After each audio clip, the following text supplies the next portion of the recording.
Баршаңызға қайырлы күн достар. Бүгін сіздермен өзіміздің ұлттық жентімізді шоколадта дайындайтын боламыз. Өте ерекше сәнді әрі дәмді болып шығады. Міндетті түрде менімен бірге жасап көріңіздер.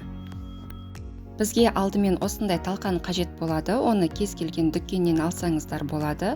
Оған ерітілген сары майымызды немесе бөлме температурасында жұп-жұмсақ болған күйінде қосамыз. Және де сгущенкамызды қосамыз. Және осының барлығын біріктіріп, бір масса жасайтын боламыз.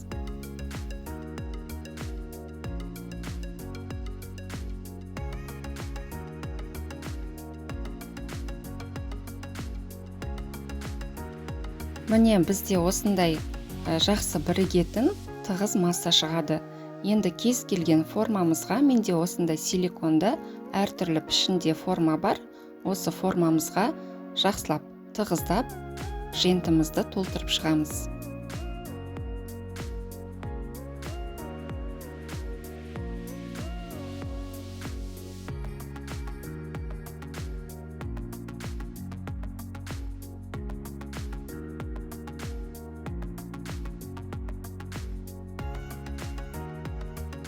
Міне барлық формамызды жентке толтырып, тығыздап, жақсылап басып шықтық.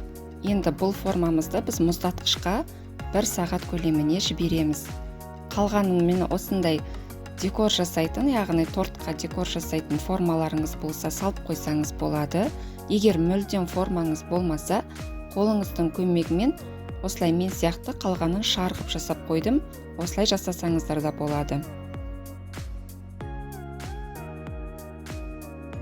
Жентіміздің бәрін жасап болдық. Енді біз міндетті түрде шоколадпен қаптау үшін оны мұздатқышқа қойып қоямыз. Енді біз шоколадтарымызды дайындаймыз.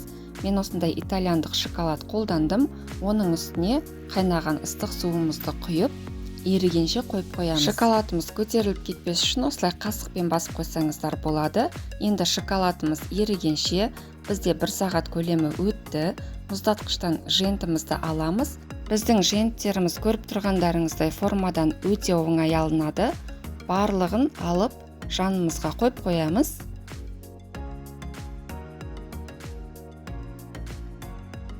Женттеріміздің барлығын босатып алғаннан кейін формамыздың түбіне ерітілген шоколадтарымызды құйып шығамыз. Шамамен 3-тен 1 бөлігіне құямыз. Және де осы шоколадтардың үстінен қайтадан өз формасына барлық женттерімізді салып қойып шығамыз.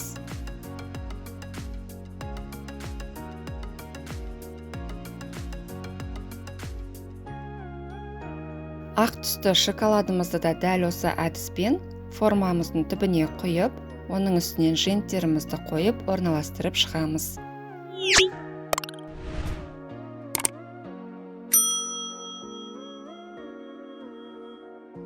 Женттеріміздің барлығын орналастырып болғаннан кейін осы күйінде 5-10 минутқа мұздатқышқа жібереміз.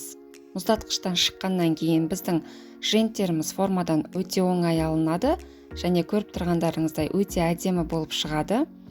Шоколадты қаншалықты құясыздар, соншалықты бетін қаптайды көріп тұрғандарыңыздай. Егер женттеріңізді толық шоколадпен қаптау үшін сәл шоколадты көбірек құйсаңыздар болады. Осы күйінде де өте әдемі көрінеді. Барлығын формадан босатып аламыз. Осындай жартылай шар болып жасалған женттеріміздің үстін осылайнан видеода көрсетілгендей әрлеп, әдемілеп қойсаңыздар да болады. Міне біздің шоколадталған женттеріміз дайын болды. Көріп тұрғандарыңыздай өте әдемі болып шығады. Және де дәмі де өте керемет. Міндетті түрде жасап көріңіздер. Бұндай шоколадталған женттерді сыйлыққа, жақындарыңызға немесе тапсырысқа жасауға болады. Бірақ бір ескеретін жағдай бар. Егер сыйлыққа немесе тапсырысқа жасайтын болсаңыз, шоколадты міндетті түрде темперирование жасау қажет. Егер сіз шоколадты темперировать етпесеңіз, сіздің шоколадыңыз сәл уақыттан кейін еріп, қолға жабыспақ болып қалады. Сондықтан соны міндетті түрде ескеріңіздер. Алдағы уақытта мен шоколадты темперирование жасау әдісімен бөлісетін боламын. Сондықтан каналыма тіркеліп, лайк басып, қоңыраушаны да басып қойыңыздар. Ал бұл бізде үй жағдайындағы шоколадтау әдісі болып табылады. Және де өзіңіздің қонақтарыңызға, дастарханыңызға қоймас алдын міндетті түрде тоңазытқышта сақтаңыздар. Астарыңыз дәмді болсын. Сіздермен болған мен Саяна.